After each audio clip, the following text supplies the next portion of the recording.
अस्सलाम वालेकुम। After long time आज की इस वीडियो में खुश-आमदीद। आज की वीडियो में हम लोग डिस्कस करने वाले हैं कि डीएफएसए मतलब दुबई फाइनेंशियल सर्विसेज अथॉरिटी जो है, उसका लाइसेंस कैसे बनता है फॉरेक्स ब्रोकर का और उसके एस्टिमेशन आपको देना चाहूँगा। ये अक्सर सवाल मेरे से पूछा जाता है कि हमें डीआईएफसी में लाइसेंस बनाना है, हमें ब्रोकर बनाना है, फॉरेक्स ब्रोकर बनाना है, वो भी दुबई में ऑफ़िशियली रजिस्टर्ड। हमें सेंट लूसिया नहीं जाना, हमें मॉरिशस नहीं जाना, हमें वनुआतू नहीं जाना, हमें मोवाली नहीं जाना, हमें मलेशिया नहीं जाना, बल्कि हमें दुबई में प्रॉपरली लाइसेंस चाहिए। तो आज की इस वीडियो के अंदर एक शॉर्ट इन्फॉर्मेशन आपको देने जा रहा हूँ डीएफएसए के मतलब और दुबई में एक फॉरेक्स ब्रोकर का ऑफ़िशियल रजिस्टर्ड लाइसेंस लेने का तरीका क्या है। बाद में बताऊँगा कि बहुत से कंपनीज़ इसको एक स्किप भी करती हैं और दूसरे तरीके से यहाँ पर अवेलेबल है। लेकिन करंटली हम लोग डीएफएसए की वीडियो के ऊपर बात करेंगे और डीएफएसए की रिक्वायरमेंट्स के ऊपर बात करेंगे। डीएफएसए बेसिकली एक इदारा है जिसे आप अथॉरिटी समझ लें, इसका एग्ज़ैक्टली जो नाम है वो D Dubai financial services authority है और ये इदारा बेसिकली डीआईएफसी के अंदर आता है। तो डीआईएफसी एक ज़ोन है जिसके अंदर आपका फाइनेंशियल की सारी जनरल तकरीबन एक्टिविटीज़ बाकी भी हैं लेकिन ये चीज़ है। तो इसके अंदर जब फॉरेक्स ब्रोकर बनाने का एक एक्टिविटी है फॉर एग्जांपल उसको बोलते हैं basically 3A license 3A category वो फॉरेक्स ब्रोकर्स के लिए इस्तेमाल होती है।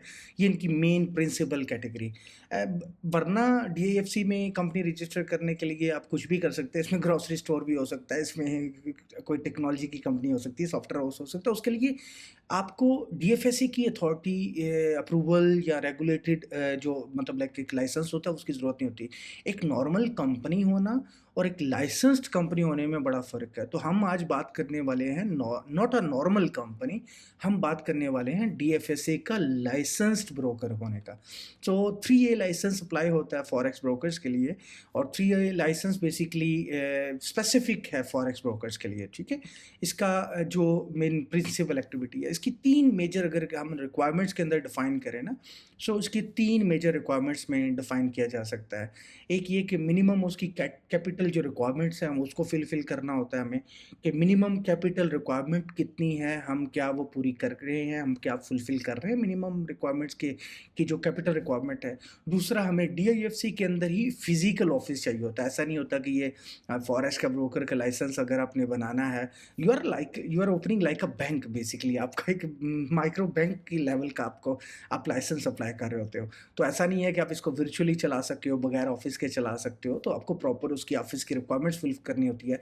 तो मिनिमम कैपिटल रिक्वायरमेंट के बाद सेकंड थिंग जो इम्पोर्टेंट है वो उसकी ऑफ़िस की रिक्वायरमेंट्स होती हैं और उसके बाद जो बाकी चीज़ें जो हैं वो कंप्लायंस और जो रिपोर्टिंग के स्टैंडर्ड्स हैं उनको फॉलो करना होता है। रिपोर्टिंग से स्टैंडर्ड से मुराद जिसमें एएमएल पॉलिसीज़ को कैसे अप्लाई करना है आपने, कंप्लायंस पॉलिसीज़ को कैसे करना है, रिपोर्टिंग कैसे चलनी है, डीएफसी के साथ और एफएसए के साथ कैसे रिपोर्टिंग आपका मैकेनिज़्म होगा, आपके कंप्लायंस ऑफिसर्स कैसे होंगे, ये सारा एक तो हम 3 ज़ोन्स के अंदर मैंने इसको डिवाइड किया ताकि सिम्प्लीफाई करूँ और मैंने ट्राई किया कि इस वीडियो को ना मैं ज़्यादा मतलब लाइक टू द टॉपिक रखूँ, ज़्यादा घुमा के या एक्सप्लेनेटरी की बजाय एक कॉस्टिंग एस्टिमेशन आपके लिए बन जाए और वेरी क्विकली आपको अंडरस्टैंडिंग हो जाए।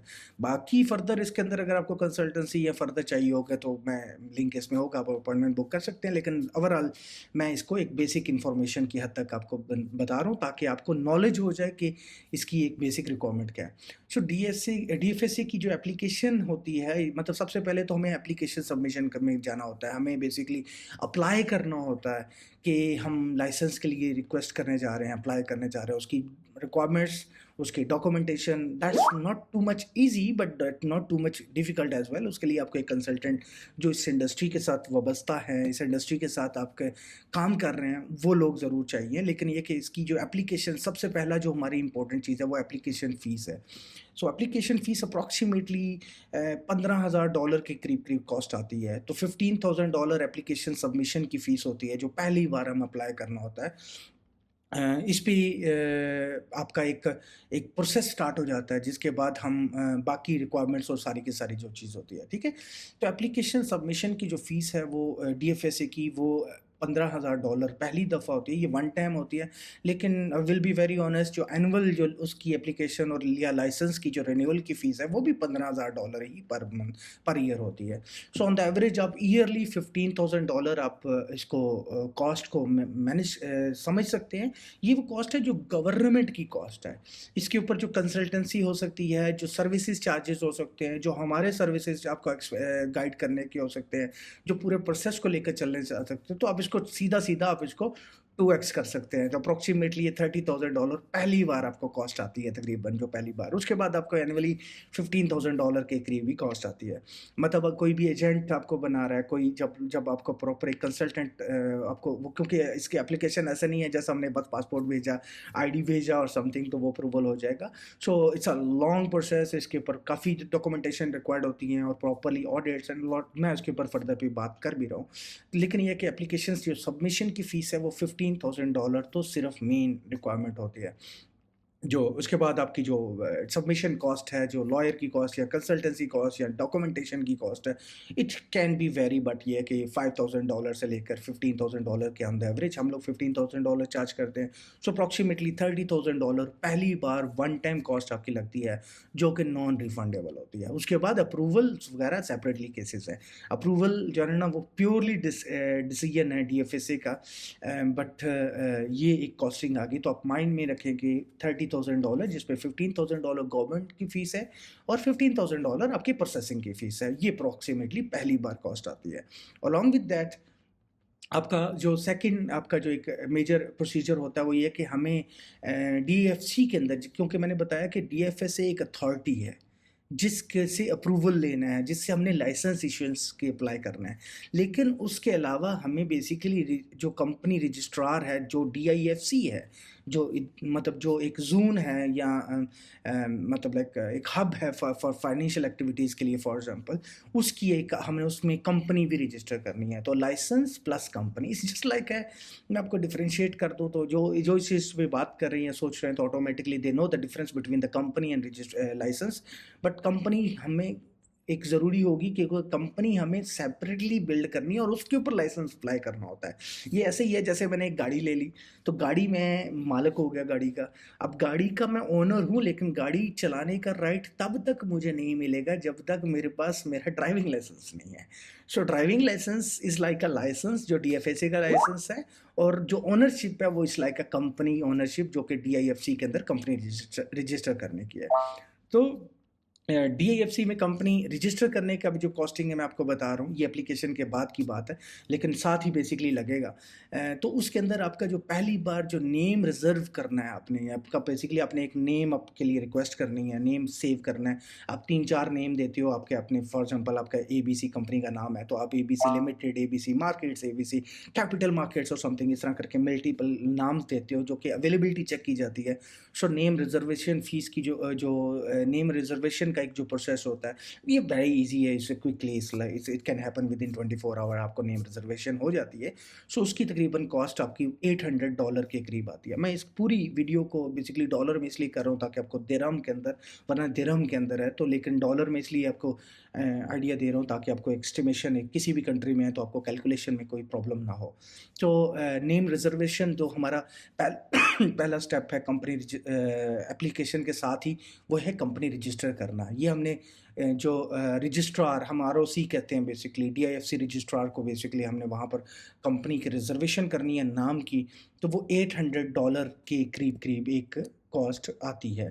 तो ये हमारा एक बेसिकली तो आ गया। उसके बाद हमारा इनकॉर्पोरेशन जो फ़ीस है, मतलब जो कंपनी फॉर्मेशन फ़ीस है, जो कंपनी की रजिस्ट्रेशन फ़ीस है, जो कंपनी का जो गवर्नमेंट रजिस्ट्रेशन फ़ीस है, उसका अप्रॉक्सिमेटली जो है वो $8,000 की उसकी कॉस्ट आती है पहली बार। इट कैन बी 30,000 दिरहम पहली बार जो है, ये अप्रॉक्सिमेटली ये कॉस्ट बनती है। तो हम $8,000 को माइंड में रखते हैं, लेकिन ये गवर्नमेंट के ऊपर डिपेंड करता है, ये DIFC के ऊपर डिपेंड करता है कि आपका वाउचर कितने का बनता है। लेकिन ऑन द एवरेज जो जितना भी हमारा भी एक्सपीरियंसेस है, उसके अंदर $8,000 $8,500 के करीब करीब ये एवरेज कॉस्ट निकलती है। एवरेज कॉस्ट के बाद हमारा फिर एक कमर्शियल लाइसेंस फ़ीस होती है, क्योंकि हम कमर्शियल एक्टिविटीज़ करने जा रहे हैं, तो कमर्शियल लाइसेंस फ़ीस करने जा रहे हैं, तो अप्रॉक्सिमेटली वो $12,000 अप्रॉक्सिमेटली 40,000 दिरहम से अबव वो कॉस्ट बनती है, वो निकलता है। सो हमारा ऑन द एवरेज जो है वो कमर्शियल लाइसेंस फ़ीस जो है वो $12,000 जो है वो लगता है। इसमें जो इनकॉर्पोरेशन फ़ीस आपने $8,000 को माइंड में रखा, वो बेसिकली वन टाइम फ़ीस होगी। इसका मैं शेड्यूल बेसिकली डिस्क्रिप्शन में ऐड कर दूँगा। ठीक है? तो एक लिख दूँगा। लेकिन वो पहली बार कॉस्ट आएगी, लेकिन बाद में कमर्शियल लाइसेंस फ़ीस जो है बेसिकली ये वो है जो कंपनी का एनुअल रिन्यूअल होता है, सादा लफ्ज़ों में। ये पहली बार ही आपको तकरीबन 20,000 से $22,000 के करीब आपको कंपनी रजिस्टर करने का खर्चा आएगा। उसमें जो कमर्शियल लाइसेंस की जो कॉस्ट आएगी वो बेसिकली $12,000 है। ये आपको एनुअली अपने रिन्यूअल में देना होता है, एनुअली आपकी कॉस्ट आएगी। सो अगर हम मतलब अब दोबारा मैं पीछे से रिकैप करता हूँ।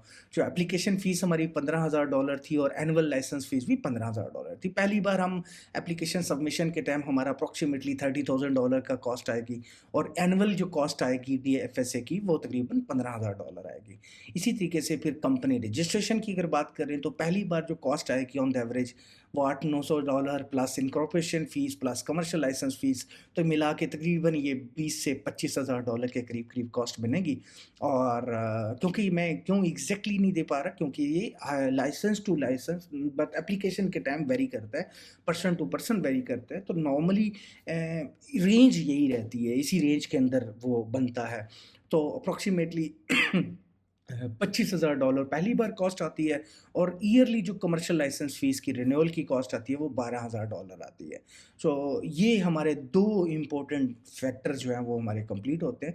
जब ये 2 फैक्टर्स हम कंप्लीट हो जाते हैं, साथ ही हमारा फिर बेसिकली एक और डीएएफसी की जो है ना रिक्वायरमेंट या डीएफएससी की रिक्वायरमेंट कह लें कि वो एक हमारा डाटा प्रोटेक्शन फ़ीस होती है। Data protection fees basically financial firms के लिए बड़ी इम्पोर्टेंट होती है। तो उसकी वन टाइम फ़ीस $500 की है और ईयरली तकरीबन $250 पर ईयर हमें वो पे करनी होती है। तो ये एक स्टैंडर्ड जो है वो एक लॉजिकली एक प्रोसेस है कि आपको ईयरली आपको डाटा प्रोटेक्शन फ़ीस, अगर आप ट्रेडमार्क में जाते हो दैट्स अ सेपरेट कॉस्ट, उसकी तकरीबन कुछ 3,000 से $5,000 आपकी कॉस्ट आती है, लेकिन वो 10 साल के लिए हो जाता है एक ही दफ़ा ट्रेडमार्क, वो 6 महीने का प्रोसेस होता है अप्रॉक्सिमेटली। सो बाकी ऐड ऑन जितने ऐड करते जाएँ वो उसके ऊपर डिपेंड करता है।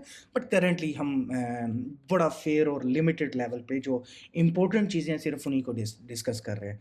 सो डाटा प्रोटेक्शन फ़ीस आपने तकरीबन आप $500 पहली बार आपका सबमिशन वगैरह मिला के $1,000 बन जाएगी और आपका एनुअल रिन्यूअल उसकी जो है ना तकरीबन $250 पर ईयर ये बनता है। वन टाइम आपको आइडिया होगा। अब क्योंकि हमने ब्रोकर का लाइसेंस बना रहे थे, तो मैंने पहले आपसे ज़िक्र किया था, तो ये हमारा फ़ेज़ 1 कंप्लीट हुआ है, पार्ट 1 कंप्लीट हुआ है। तो पार्ट 2 हमें ऑफ़िस चाहिए। ऑफ़िस हमें लाज़मी चाहिए होगा क्योंकि हम एक फ़िज़िकल ब्रोकरेज का लाइसेंस खोलने जा रहे हैं। तो अगर तो ये बेसिकली उम, ऑफ़िस वैरी करता है बेसिकली आपके ऊपर, वो कहते हैं कि जितना गुड़ डालेंगे उतना मीठा होगा, जितनी शक्कर डालेंगे उतना मीठा होगा। वो डिपेंड करता है आप बड़ा ऑफ़िस बनाना चाह रहे हो, छोटा ऑफ़िस बनाना चाह रहे हो, आप इसके लिए वो Beut.com के ऊपर जाके या डूबिज़िल के ऊपर जाके आप वो सर्च कर सकते हो, आइडिया ले सकते हो ऑफ़िसेज़ की कॉस्ट के लिए। लेकिन अगर मैं आपको रफ़ एस्टिमेशन दे देता हूँ, तो डीआईएफसी के अंदर जो अगर बिज़नेस सेंटर के अंदर अगर आप 2 बेसिकली आपको ऑफ़िस चाहिए, नॉट वर्चुअल ऑफ़िस चाहिए। आपको ऑफ़िस चाहिए, there is a multiple types. अगर डीआईएफसी में आपको एक बिज़नेस सेंटर में ऑफ़िस चाहिए बेसिकली, तो एनुअल कॉस्ट एवरेज जो निकलती है 2 डेस्क वाला ऑफ़िस जो होता है, 2 लोगों के बैठने का, उसमें 2 डेस्क होते हो, लेकिन आपका डेडिकेटेड ऑफ़िस होता है, आपका अपना एड्रेस होता है। ये बेस स्टैंडर्ड वाली इसकी $35,000 के डॉलर के करीब एनुअल इसका रेंटल होता है। क्योंकि ये फाइनेंशियल हब है, इसके अंदर रेंटल थोड़े से डिफरेंस होंगे, ठीक हो गया। तो अप्रॉक्सिमेटली 330 टू $35,000 के करीब-करीब 2 डेस्क ऑफ़िस आपको मिल जाता है, जिसके अंदर आपका बिजली का बिल इंक्लूड है। क्योंकि ये शेयर्ड ऑफ़िस रहता है basically, not shared, basically shared place है, बिज़नेस सेंटर है, उसके अंदर आपका एक अपना डेडिकेटेड ऑफ़िस होता है। बस इसके अंदर लैंडलाइन आपको मिल जाता है, इसके अंदर आपको बिजली, इंटरनेट वगैरह का कोई प्रॉब्लम नहीं होता, कोई एक्स्ट्रा वो कॉस्टिंग नहीं आती है, पूरा फर्निशिंग की कॉस्ट नहीं आएगी, फर्नीचर की कॉस्ट नहीं आएगी, मतलब लाइक सिक्योरिटी की कॉस्ट नहीं आएगी आपको, ये सारी चीज़ें आपके इसके अंदर इंक्लूड हैं। तो अप्रॉक्सीमेटली $35,000 आपको बिजनेस सेंटर में डीआईएफसी में एक अच्छा 2 डेस्क वाला ऑफिस आपको मिल जाता है। आप इसके ऊपर लाइसेंस ले सकते हो। लेकिन अगर आप कहते हो नहीं भाई मेरे को तो मैं इतना पैसा लगा रहा हूँ तो मैं प्रॉपर्ली अपना एक प्रॉपर ऑफिस लेना है, तो अ, आपका ऑन द एवरेज मैं अगर आपको आइडिया दे दूँ तो तकरीबन मैं रेंटल का एग्जैक्टली तो आप 1.5 लाख 2 लाख डॉलर दिरहम से 3 लाख दिरहम्स के करीब करीब एवरेज 2 लाख दिरहम तकरीबन ईयरली आपका रेंटल इनका वो कॉस्ट हो सकती है। फिटेड ऑफिस जो आपने ऑफिस लेना है, प्रॉपर ऑफिस लेना है, अगर फॉर एग्जांपल डीएफसी में काफ़ी बिल्डिंग्स हैं, उनमें से अगर ऑन द एवरेज अगर निकाला जाए ये वेरी करता है। लेकिन जो मैंने अपनी जो रिसर्च से या जितना अपनी स्टडी है, जितना अपना एक्सपीरियंस है उससे आइडिया लगाया हुआ है या अपने एक्सपीरियंसेस है, उसमें तकरीबन $55 पर स्क्वायर फीट एक एवरेज रेट निकलता है। इसको आप सॉरी अगर आप कैलकुलेट करें तो तकरीबन 200 दिरहम अप्रॉक्सीमेटली या 180-190 दिरहम पर स्क्वायर फीट के हिसाब से रेट ऑन द एवरेज निकलता है पर दिरहम। तो आप अगर 1000 स्क्वायर फीट का लेते हो तो 1000 स्क्वायर फीट के हिसाब से अगर आप फॉर एग्जांपल 200 से मल्टीप्लाई करते हो 2 लाख दिरहम तो एवरेज कॉस्ट आ जाती है। अगर 180 के हिसाब से मिल जाता है आपको या आपका साइज़ छोटा होता है तो ऑटोमेटिकली वो कॉस्ट वेरी करती है। बट ये है कि अगर कैलकुलेटेड वे से देख के चलें, वहाँ पर आपने फर्निश आपने खुद करना है, आपने उसको फर्नीचर आपने खुद डालना है, आपने इंटरनेट आपने खुद लगाना है। इंटरनेट की कॉस्ट आपकी बिज़नेस पैकेज जो है वो $1000 के करीब होगी। बिजली का आपने जो देवा का आपने खुद अप्लाई करना है तो वो कॉस्ट तकरीबन बिजली का बिल भी नॉर्मली एक ऑफ़िस का नॉर्मल मतलब 1000-2000 दिरहम तक तो आ ही जाता है, 1500 समथिंग। बट अगर हम फिटेड ऑफ़िस की हम वो रेंटल और वो सॉरी बिजली वगैरह के बिल और इंटरनेट को निकाल भी दें तो ऑन द एवरेज आपको 2 लाख दिरहम ईयरली तकरीबन कॉस्ट पड़ जाती है डीएफसी में ऑफ़िस लेने की। या अगर आपने कैलकुलेट करना है अपने ऑफ़िस कितना बड़ा लेना चाहते हैं, इसकी बेस के अगर आप कैलकुलेट करते हैं तो नॉर्मली आप $55 पर स्क्वायर फीट के हिसाब से कैलक अपना माइंड में रख सकते हैं, क्योंकि आप एस्टिमेशन दे रहे हो, ये एक फाइनल नहीं है, क्योंकि जब आप फाइनल की तरफ जाते हैं तो ऑटोमेटिकली उसके अंदर आप एक प्रोसेसिंग के अंदर से होते हैं तो फिर हम फाइंड कर रहे होते हैं। मेरे पास हमारे रियल एस्टेट एजेंट्स हैं प्रॉपर्ली, इसी तरीके से कंपनी फॉर्मेशन के हवाले से प्रॉपर कंपनी से सारा चीज़ें, तो उसके ऊपर फर्दर हम बात बाद में कर सकते हैं जब वो वक्त की ज़रूरत होती है। बट ऑन द एवरेज $55 पर स्क्वायर फीट। कुछ बिल्डिंग्स हैं डीआईएफसी के अंदर जिसके अंदर आपको ऑन द एवरेज 30,000 से $35,000 पर एनुअल मतलब पर एनम जो है पर एनुअली आपको ऑफिस मिल जाता है। तो कुछ बिल्डिंग्स हैं नॉर्मली वही वाली बात है 1.5 लाख दिरहम के करीब करीब या 1 लाख दिरहम से अबव पे आपको वो ऑफिस मिलेगा, छोटा साइजेस पे डिपेंड करता है। तो डीएफसी में आप डीआईएफसी में किसी भी जगह पे ऑफिस ले सकते हैं, लेकिन आप मैं बिजनेस वे में नहीं बना सकते, आप बेसिकली किसी और जगह नहीं बना सकते। तो बेसिकली ये डीएफसी के अंदर ही ऑफिस चाहिए। इसके बाद जब हम ये बना लेते हैं या हम एक ऑफ़िस लेते हैं या एस्टिमेशन ले लेते हैं, उसके बाद हमारा अगला एक स्टेप जो बड़ा इम्पोर्टेंट होता है, क्योंकि आपकी कंपनी इनकॉर्पोरेट होगी या लाइसेंस के लिए आपने एप्लीकेशन अप्लाई कर दी हुई है, आपने ऑफ़िस ले लिया हुआ है। ऑफ़िस क्योंकि आपका कंपनी का लाइसेंस जो निकलेगा और कंपनी जब रजिस्टर्ड होगी तो उसके अंदर ऑफ़िस का एड्रेस लाज़मी चाहिए ना, तो आपको ऑफ़िस भी साथ ही लेना है। ये जारी बनता है, जारी जो आपका रियल एस्टेट से आपका लेटर होता है जिसके आपका एड्रेस की डिटेल होती है जो आपकी कंपनी के नाम पे बनता है, ये सारा इकट्ठा ही चलता है। इस दौरान में फिर आपको क्योंकि आपको वीज़ा अपनी इस डीआईएफसी की कंपनी के ऊपर मूव करना पड़ता है, तो नॉर्मली वीज़ा के लिए पहले आपको इमिग्रेशन कार्ड बनता है। इमिग्रेशन कार्ड आपके लिए बड़ा इंपॉर्टेंट होता है। सो नॉर्मली जो डीआईएफसी के अंदर एस्टेब्लिशमेंट कार्ड जो है बेसिकली डीआईएफसी एक खुद की एक रेगुलेटरी बॉडी कह लें या अथॉरिटी है। तो एक डीईडी है दुबई इकोनॉमी डिपार्टमेंट, वहाँ नॉर्मल जनरल ट्रेडिंग और मल्टीपल कंपनी इसी तरीके से फ्री ज़ोन कंपनियाँ होती हैं। शारजाह फ्री ज़ोन हो सकता है, जबल अली फ्री ज़ोन हो सकता है, मैदान फ्री ज़ोन हो सकता है, इस तरह मल्टीपल फ्री ज़ोन्स हैं। बट ये इसी तरीके से डीआईएफसी एक अपनी खुद की अथॉरिटी है, तो वो आपको एस्टेब्लिशमेंट कार्ड आपको जिस उसकी एप्लीकेशन हम लोग जब सबमिट करते हैं तो इमिग्रेशन कार्ड इसे बोलते हैं सादा लफ्ज़ों में। इसे एस्टेब्लिशमेंट कार्ड कहते हैं, लेकिन इमिग्रेशन ये ज़रूरी होता है before going for application of any visa basically.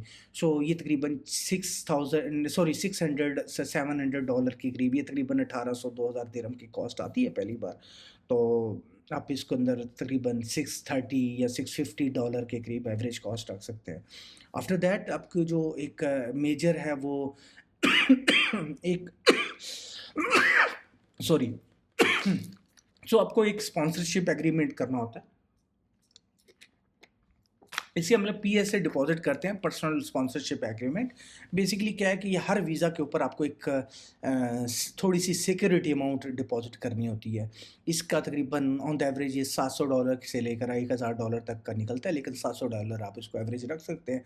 ये इसे पीएसए डिपॉजिट कह सकते हैं, पर्सनल स्पॉन्सरशिप एग्रीमेंट डिपॉजिट कह सकते हैं। ये टर्म है डीडी में बेसिकली और तरीके से वर्ड ओवर है, बट ये एक वैल्यू है। सो इट्स कॉस्ट तकरीबन $700 पर वीज़ा, जितने आप वीज़ा अप्लाई करना चाहते हो। ये बेसिकली वीज़ा आपकी कंपनी के ऑफिस के ऊपर डिपेंड करता है कि आपका एरिया कितना है, उसके ऊपर कोटा अप्रूव होता है। बेसिकली उसके ऊपर एक आपका एक प्रोसेस है कि कितने आप वीज़े ले सकते हो, कितने लोगों का आप हायर कर सकते हो, कितने लोगों को, तो एक ये प्रोसेस है। बट ऑन द एवरेज आपको पर वीज़ा आपको तकरीबन $700 पर वीज़ा आपको सबमिशन करनी पड़ती है, पीएसए डिपॉजिट जो है। आफ्टर दैट आपका फिर तो मेन चीज़ रहेगी वीज़ा कॉस्ट रहेगी। तो visa cost on the average अगर देखा जाए डीएएफसी के अंदर जो वीज़ा अप्लाई किया जाता है, वो वैसे 3 साल का तकरीबन निकलता है। सम केसेस में 2 ईयर्स का निकलता है, लेकिन 3 साल का इन द एवरेज होता है। तो ये $1500 के करीब-करीब ऑन द एवरेज जो वीज़ा की कॉस्ट आती है, पर वीज़ा, पर एम्प्लॉयी आपको पे करना पड़ेगा $1500। और ये 2 ईयर्स या 3 ईयर्स के बाद आपको ये दोबारा कॉस्ट पड़ेगी। लेकिन दोबारा रिन्यूअल में कम होती है, लेकिन ऑन द एवरेज अगर बात करें तो पर वीज़ा आपको जो कॉस्ट पड़ती है वो तकरीबन $700 आपका जो पीएसए डिपॉज़िट है, प्लस वीज़ा कॉस्ट आपकी 1500 कर लें, तो आपको पर वीज़ा तकरीबन बाकी प्रोसेसिंग फ़ीस या सर्विस फ़ीस कह लें, जो जिसने पीआरओ ने आपके डॉक्यूमेंट्स हैंडल करने हैं सारा कुछ, तो ऑन द एवरेज ये $2500 के करीब, $2500 अगर कैलकुलेट करें तो 8 से 10,000 दिरहम का आपका खर्चा है पर वीज़ा। तो ये एक नॉर्मल है। अब जो पहला पार्ट था ना हमारा कि मिनिमम कैपिटल रिक्वायरमेंट क्या है? मिनिमम कैपिटल रिक्वायरमेंट के ऊपर जब हमने बात की थी, ठीक हो गया? उसके ऊपर हम लोग बात करेंगे। मिनिमम कैपिटल रिक्वायरमेंट क्या है कि एक फॉरेक्स ब्रोकर के लाइसेंस के लिए आपका कैपिटल डिपॉजिट कितना होना चाहिए। आपने एक डिपॉजिट रखना है, ये ऐसा नहीं है सिर्फ डॉक्यूमेंट्स में आ गया, इसको डिपॉजिट सबमिट करना पड़ता है। तो कैटेगरी 3A जो लाइसेंस है, जो कि फॉरेक्स ब्रोकर्स के लिए होती है, उसके लिए $5 लाख अप्रॉक्सीमेटली 1.5 मिलियन के करीब करीब बनता है। इससे ज़्यादा ही बनता है, 2 मिलियन के करीब बनता है। बट ये है कि अप्रॉक्सीमेटली 2 मिलियन के करीब आपकी होती है। मैं ऑन द एवरेज डॉलर में अगर बात करूँ तो $5 लाख आपका मिनिमम कैपिटल डिपॉजिट रिक्वायर्ड है। सो अब तक अगर हमने कैलकुलेशन की है, अगर पीछे से रिवाइज करके लेकर आएँ, तो आपका अप्रॉक्सीमेटली $30,000 आपका एप्लीकेशन सबमिशन हो गया, और मतलब कंपनी का भी रजिस्ट्रेशन भी तकरीबन 25-30,000 है, तो $60,000 आपका कंपनी वगैरह के अंदर आ गया। बाकी ऑफिस के कैलकुलेशन लगा लें तो ये भी तकरीबन $30,000 के करीब करीब एनुअल वाली बात कर लें। तो ऑन द एवरेज अगर कैलकुलेट करें तो $1 लाख आपका पहली बार जो कॉस्ट लग रही है। इसमें एक स्टैंडर्ड थोड़ा वो इस ये 120 भी हो सकता है, 110 भी हो सकता है, बट $100,000 मतलब $1 लाख तक तो एवरेज कॉस्ट आ रही है पहली बार। उसके बाद आपको मिनिमम कैपिटल रिक्वायरमेंट जो आ रही है वो $5 लाख की आती है। तो $5 लाख आपने सिक्योरिटी रखवाना है, या कैपिटल रिक्वायरमेंट आपने डिपॉजिट करना होता है, अपने कंपनी के बैंक अकाउंट में डिपॉजिट होता है बेसिकली। सो उसी तरीके से उसकी लॉक होता है, उसके लिमिटेशंस होती हैं कुछ। तो मिनिमम कैपिटल रिक्वायरमेंट आपने सबमिट कर दी है, तो इसके बाद आप एलिजिबल हो जाती हो कैटेगरी 3A लाइसेंस। स्टिल इसमें बहुत सी फर्दर चीज़ें रिक्वायर्ड है, जैसे ऑपरेशनल एक्सपेंसेस हो सकते हैं, या प्रोफेशनल कुछ फीसेस वगैरह हो सकती हैं। मैंने जो पहले आपको बताया कि हम लोग जो चार्ज करते हैं, जो हमारे जो टीम है वो चार्ज करती है, वो अप्रॉक्सीमेटली मैं पूरे कॉस्टिंग की अगर मैं बता दूं तो अप्रॉक्सीमेटली $50,000 से $100,000 डीएफएसए का लाइसेंस की पूरी कॉस्टिंग जो हमारी तरफ से, प्रोफेशनल फ़ीस आप कह सकते हैं इसको, या सर्विस फ़ीस कह सकते हैं, तो we charge that specific amount approximately. ये वेरी भी हो सकती है, लेकिन इसमें मल्टीपल प्लेसेस पे, जैसे वीज़ा के अंदर पीआरओ की कॉस्टिंग है, कंपनी रजिस्ट्रेशन के टाइम कॉस्टिंग है, तो बाकी ये सारी की सारी, तो ये अप्रॉक्सीमेटली $50,000 से $100,000 ये एक एवरेज हम कॉस्ट निकालते हैं। It can be very $60,000 to $70,000 के करीब करीब नॉर्मली हम कर रहे होते हैं। सो ये एक प्रोफेशनल फ़ीस आपको पूरे एक सिस्टम के अंदर एक्सपेंसेस के सूरत में आती है, जब आप पूरे प्रोसेस को लेकर देखिए। जब आपने $1 लाख आपने गवर्नमेंट को दे सकते हैं, $5 लाख आपने कैपिटल रिक्वायरमेंट, तो $6,000 आप $600,000 $6 लाख तक तो अपने अभी तक कॉस्ट है गवर्नमेंट की सिर्फ और सिर्फ, ये इम्पोर्टेंट वाली जो 5 लाख है, ये बेसिकली आपकी सिक्योरिटी है, इसमें कोई इतना प्रॉब्लम नहीं है, ये आपके अपने ही पैसे हैं जो पड़े हुए हैं, बट ये है कि कंपनी के अंदर पड़े रहते हैं। सो लेकिन अगर इन दोनों चीज़ों को इकट्ठा कर भी लिए तो फिर आपको फिर प्रॉब्लम नहीं होता कि 50-60 हज़ार डॉलर $1 लाख एक सर्विस फ़ी की सूरत में देने के लिए उन लोगों को जो आपको सेल्फ हेल्प कर रहे हैं, सपोर्ट कर रहे हैं, डॉक्यूमेंटेशन कर रहे हैं, पूरा एक प्रोसेस को लेके चल रहे हैं। सो एक स्टैंडर्ड एक फ़ीस हम उसको जो अपनी बात करें, तो अब तक की एवरेज अगर कॉस्ट निकालें तो तकरीबन $7 लाख के करीब-करीब हम जा चुके हैं, 6.5 से $7 लाख। ये हमारा पहली बार लग रहा है। इसके अलावा जो आपका मंथली एक्सपेंसेस हो सकते हैं, ये क्योंकि मैंने पहले डिस्कस किया है जिसमें आपने यूटिलिटीज़ का वीज़ा सॉरी अपना बिजली का बिल, इंटरनेट का बिल और ये वो, इसको ना एक सैलरीज़ कह लें, ऑफ़िस का रेंट कह लें, आपका वो बाकी ये आपके ऊपर वो कहते हैं कि अगेन कि जितना कितना शक्कर डालोगे उतना मतलब मीठा होगा। बट ऑन द एवरेज आपका बिजली का बिल, इंटरनेट का बिल, आपकी बाकी रिक्वायरमेंट्स, आपके कंप्लायंस की कॉस्ट, आपके कंप्लायंस ऑफ़िसर्स, कंप्लायंस मैनेजर्स और बाकी सारी सैलरीज़ कुछ इम्पोर्टेंट, इन सारी चीज़ों को मिला-मिलू के आपका अप्रॉक्सिमेटली 20 टू 30 $40,000 पर मंथ आपकी कॉस्ट चली जाती है। क्योंकि आपका कंप्लायंस ऑफ़िसर कम से कम 15,000 दिरहम में आएगा।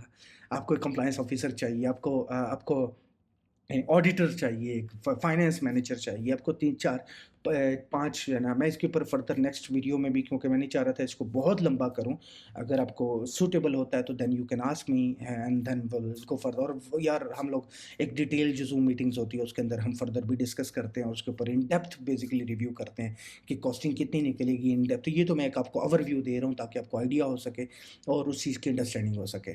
बहुत से लोगों के सवाल होते हैं कि डीआईएफसी में या डीएफएसए का लाइसेंस कैसे लेते हैं, तो उनका आंसर भी इस पूरे प्रोसेस में है। अगर if it's coming to your budget और योर आइडिया और आप उसके ऊपर, तो then we can have a further discussion और समथिंग।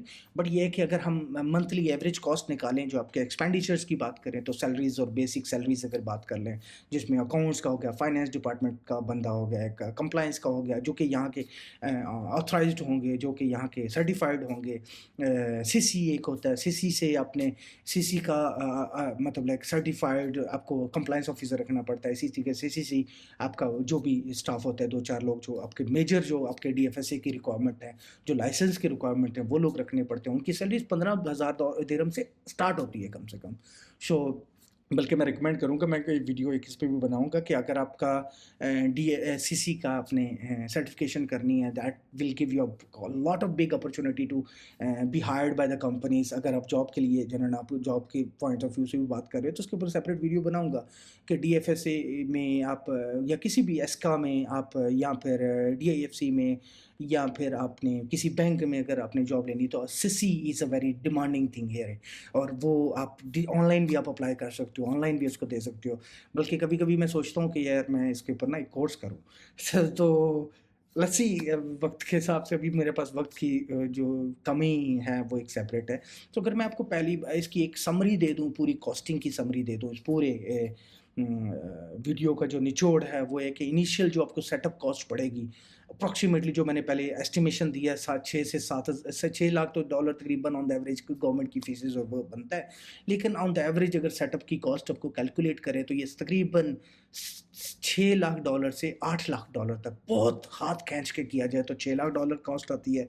और अगर हम $600,000 एंड अगर बहुत खींच के मतलब लाइक ना किया जाए, ईजी रह के किया जाए, तो $800,000 तक का ये कॉस्टिंग निकलती है। So on the average 700 to $800,000 आपका पहली बार कॉस्ट आएगी डीआईएफसी के लाइसेंस के लिए, डीएफएसए का।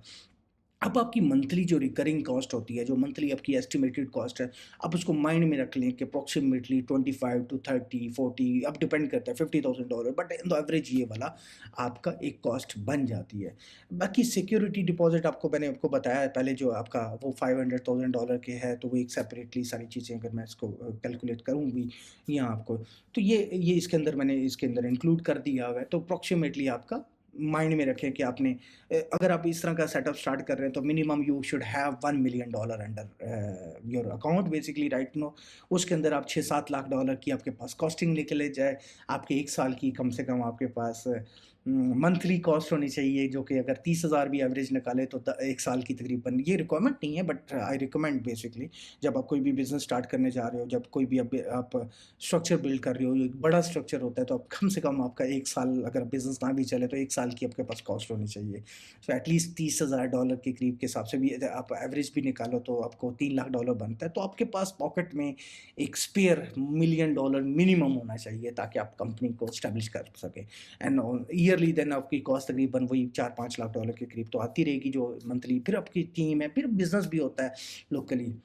तो ये लाइसेंसिंग की एक, अगर मैं एक बेसिक समरी या एस्टिमेशन दे दूँ, मैंने इसको ज़्यादा इन डेप्थ इसलिए नहीं किया बेस इन्फॉर्मेशन के ऊपर या बेस, तो बहुत से लोगों का ना क्वेश्चन ये होता है जो इस मतलब सोच रहे होते हैं, तो उनका सबसे बड़ा प्रॉब्लम होता है वो बजट। बाद में जी शौक बहुत होता है कि हम डीएफएससी करेंगे, डीआईएफसी का लाइसेंस लेते हैं या दुबई में रेगुलेटेड ब्रोकर बनाना है भाई मेरे को। ओके, दुबई में आप रेगुलेटेड ब्रोकर आप बना सकते हैं, बट आप अपना एस्टिमेशन अपने माइंड में पहले देना ज़रूरी था, आई थिंक सो। क्योंकि मेरे पास अक्सर हमारी मीटिंग्स होती हैं तो उसमें फिर बाद में उनका बजट उस हिसाब से नहीं अगर बन पाता, तो it's a waste of time. तो मैं वेस्ट ऑफ टाइम को बिल्कुल, बस टाइम इज़ अ मनी तो वेस्ट ऑफ टाइम को स्किप करने के लिए, एक तो उन सब लोगों के लिए जो अक्सर क्वेश्चन करते हैं उनके लिए आंसर दे दिया, और एक आम बंदे के लिए भी आंसर दे दिया कि ऑन द एवरेज कॉस्ट क्या होती है। बाकी एप्लीकेशन की रिक्वायरमेंट्स, उसके अंदर डॉक्यूमेंटेशन क्या चाहिए या जो भी चीज़ें होती हैं, कंप्लायंस और ये सारी चीज़ें, ये सेकेंडरी चीज़ें हैं, इनके ऊपर further discussions in the further जब मीटिंग, जब आप प्रोसेस कर रहे होते हैं, हम एक स्पेसिफिक जब इसके ऊपर चलते हैं तो एक ऑटोमेटिकली हम कंसल्टेंसी फ़ी शुरू में ही चार्ज कर लेते हैं, ताकि उसके बाद फर्दर इसके ऊपर फर्दर डिस्कशंस हों ताकि नेवर वेस्ट अवर टाइम। मैं बहुत से लोग देखता हूँ, तो उस हिसाब से उनकी रिक्वायरमेंट या मतलब लाइक पूरा एक प्रोसेस चलने के बाद अक्सर वो चीज़ जो है ना वो उस हिसाब से नहीं हो जाती। सो आई थिंक सो ये वीडियो भी मैंने तो चाहा था कि मैं बड़ा क्विकली बनाऊँगा, अगर मैं ज़्यादा इन डेप्थ से जाता तो ये तो ज़्यादा हो जानी थी, लेकिन ये 30 मिनट्स में फिर भी चली गई है। तो मैं इसको खींचता हूँ, अभी इधर ही क्लोज़ करता हूँ, ट्राई करता हूँ कि इसको कॉस्टिंग की वीडियो रखूँ, रेदर देन कि मैं इसको क्या उसे कहते हैं कि एक इन डेप्थ इन डिटेल। हाँ, अगर आपका कोई क्वेश्चन हो तो आप ज़रूर क्वेश्चन पूछ सकते हैं, तो मैं आपको ज़रूर आंसर करूँगा। अगेन ये video for the knowledge purpose है, for the it's not a financial advice, but क्योंकि इसमें अप्लाई नहीं होती, बट ये कि this is for those people who want to know कि ऑन द एवरेज एक ब्रोकरेज लाइसेंस रजिस्टर करने में, एक ब्रोकर बनाने में जो कि डीआईएफसी और दुबई रेगुलेटेड है डीएफएसए से, उसकी कॉस्टिंग क्या है एक ब्रोकर जो वहाँ से मैं एक दूसरी वीडियो बनाऊँगा जिसके ऊपर शायद मैं अभी बना दूँ, अगर मैं देखता हूँ, मैं अगर कोई काम शेड्यूल नहीं है तो उसके अंदर मैं जो कंपनियाँ यहाँ पर फॉरेन ऑफिस लेके बैठती हैं, जो कि रिप्रेजेंटेटिव ऑफिस, उन्होंने किसी और कंट्री में कंपनी रजिस्टर की होती है, मॉरिशस में, सेंट लूसिया वगैरह में, या फॉर एग्जांपल मलेशिया में, और वहाँ यहाँ पर वो एक सिर्फ रिप्रेजेंटेटिव ऑफिस खोल लेती हैं, तो उसकी प्रॉब्लम्स क्या हैं, उसके नुकसान क्या हैं, उसके फ़ायदे क्या हैं, वो होती कैसे, उसकी कॉस्टिंग क्या है, उसके ऊपर भी बनाऊँगा।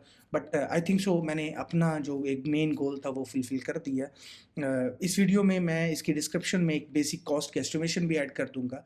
अलॉन्ग विद दैट मैं एक अपनी आपको बेसिकली एक अपॉइंटमेंट बुकिंग का एक लिंक भी ऐड कर दूँगा, और एक फॉर्म भी ऐड कर दूँगा, इसकी डिस्क्रिप्शन में ऐड हुआ होगा, ठीक है? जिससे आप कॉन्टैक्ट कर सकते हैं, और फर्दर फिर हम मीटिंग, क्योंकि मैं ट्राई करता हूँ कि जितनी भी मीटिंग्स हों मैं खुद डायरेक्टली पर्सनली, मेरे पास टीम है, 40-50 लोग हमारे पास काम कर रहे हैं, प्रॉपर एक ऑफिस है, प्रॉपर मतलब प्रॉपर स्ट्रक्चर है, बट ये है कि मैं पर्सनली ज़ाती तौर पे कंसल्टेंसी के मैटर्स को मैं खुद डायरेक्टली देखता हूँ।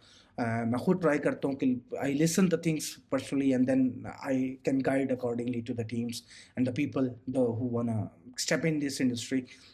होप सो कि मैंने आपको जो आपकी मेजर रिक्वायरमेंट है या आपकी नीड थी, आपको एक अच्छा नॉलेज दे दिया होगा इसके हवाले से। अगर कोई भी क्वेश्चन हो तो आप इसकी वीडियो के कमेंट्स में सेक्शन में जो है ना ज़रूर कर दीजिएगा। आई विल बी वेरी ऑनेस्ट, मैं नॉर्मली बड़ा कॉमनली अवेलेबल नहीं होता यूट्यूब के ऊपर, बिकॉज यूट्यूब को मैंने कभी अपना बिजनेस नहीं समझा।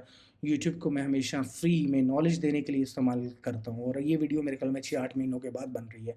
सो मेरी लाइफ़ की मसरूफ़ियत काफ़ी ज़्यादा है और मैं मुख्तलिफ़ प्रोडक्ट्स में या काम में मशरूफ़ होता हूँ और कुछ प्रोडक्ट्स पे ऑलरेडी काफ़ी फ़ोकस है।